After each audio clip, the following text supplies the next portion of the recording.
In the last 20 years, starting with Underground 2, Need for Speed has become synonymous with speed races in an open-world context, a formula that the Electronic Arts series has generally been able to manage well. Combining the typical arcade approach of the franchise to the density of this kind of structure, able to offer a large number of events within freely explorable maps. Over time, there have been some interesting variations on the theme, sometimes successful, and sometimes not. In 2019, for example, the Ghost Games guys introduced a little freshness thanks to the idea of day and night races, the first legal ones, designed to collect money, the latter clandestine. Useful for making a name for themselves in the scene and at the same time unlocking new events and upgrades to buy, but full of tension due to the risk of being arrested by the police and losing all the money. For its return to the brand, Criterion has seen fit to recover this peculiar concept and at the same time to revolutionize the visual aspect of the game thanks to cartoonish characters and cel shading. A large number of aesthetic customizations and special effects inspired by street art.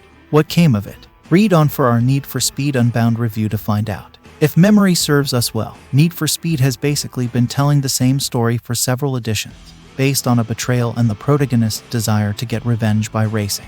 In this case, the story takes place against the backdrop of Lakeshore City, a fictitious city inspired in many ways by Chicago. And the character we're going to create, whether male or female, works together with her friend Jasmine at Rydell's workshop. The trio appears close-knit, and there is no doubt that there is something tender between the protagonist and Yaz. But one day the unthinkable occurs. The girl asks us to recover a car on behalf of an old flame of hers. But once we arrive at the delivery site, we discover that it was only a diversion to ensure that Rydell's garage remained unattended, so that a group of criminals could plunder it and steal all the racing cars present. Jasmine initially denies having been involved in the heist, but then drives off in our character's car, leaving her two friends in despair. 2 years go by, the workshop somehow gets back on track, and the arrival of an exuberant businesswoman, Tess, allows us to go back to racing. Even more so since it is Yaz who organizes the races together with his new companions, and we have more than one reason to defeat it and recover our car. The narrative plot of Need for Speed Unbound therefore retraces a path already widely traveled by the series, and does so in an apparently devoid of particular ideas, which already suggests in the first hours where it will end at the end of the campaign.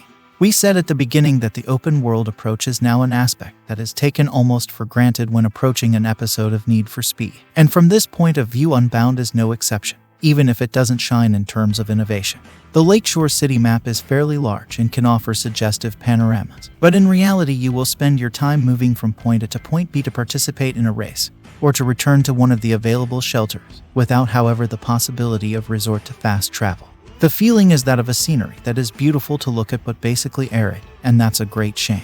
We were talking about shelters. You will be able to unlock new ones during the campaign, helping the right people, and once you reach these places you will be able to modify the character, changing the hairstyle and hair color or buying new clothing items based on real existing brands, all decidedly urban in terms of style between bomber jackets, sneakers and sweatpants, or modify the car from an aesthetic and performance point of view, or buy a new one.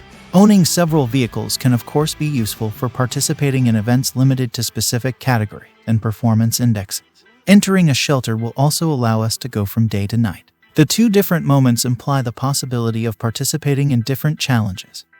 In the case of night races, earning much more money which, however, we can risk losing since the police will be more present and ready to chase us. We will have to be really unlucky and are unable to get caught by the police, which highlights a clear difficulty balancing problem.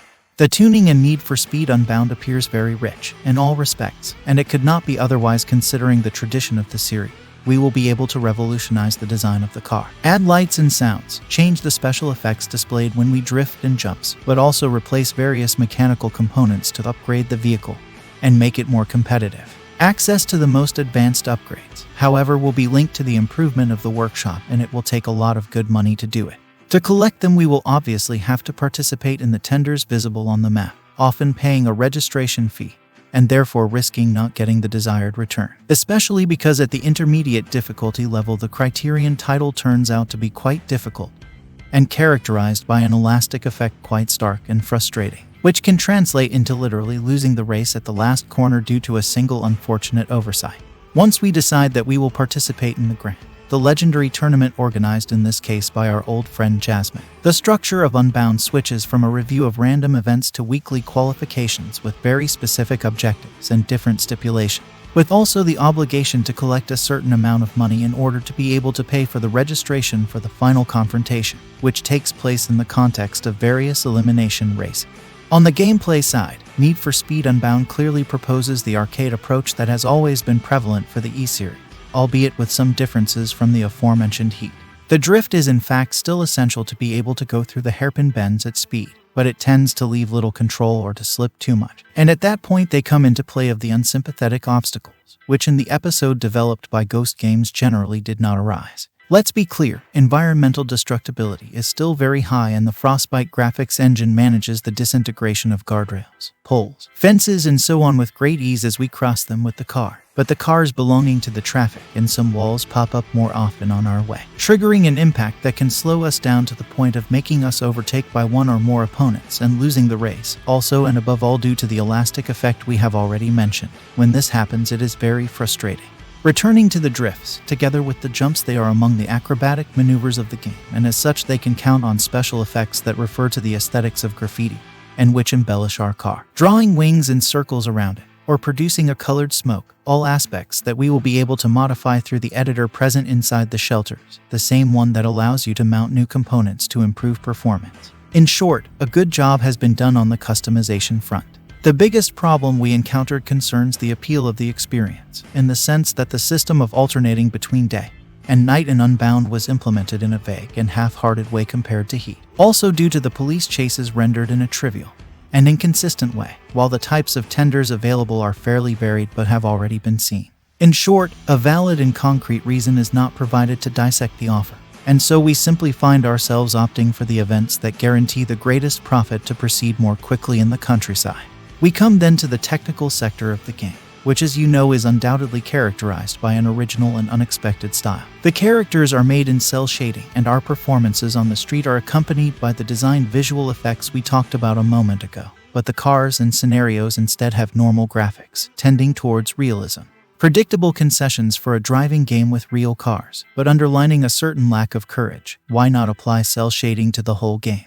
Maliciously, we could deduce that this choice is due to the possibility of recycling certain assets from previous episodes. The mix that comes out is bizarre but all in all pleasant, and the vehicle models can count on an excellent level of detail, as well as on convincing effects as regards the drops of water on the bodywork, the reflections, and even the rendering of the damage. The scenarios boast truly remarkable views, enhanced by an excellent lighting system, intensive use of screen space reflection on puddles, and good rendering of weather effect. Everything nominally moves at Ultra HD and 60 FPS on PS5, with few uncertainties, but some pop-up phenomenon on the distance which makes us understand why this episode has not also landed on PS4 and Xbox One. The previous generation consoles would not have it made to guarantee a punctual streaming of the assets, which is obviously fundamental for a racer. Is Frostbite the best choice for a similar production? We are not yet fully convinced. The audio sector can count on the one hand on a signed soundtrack that adapts very well to the atmospheres of Lakeshore City, while referring to specific genres and without allowing the classic selection of tracks. And that's it. I hope this review is helpful for you. But if you enjoyed this video, then leave a like and subscribe to the channel to support me. Leave a comment down below with your thoughts. As always, until next time, take it easy.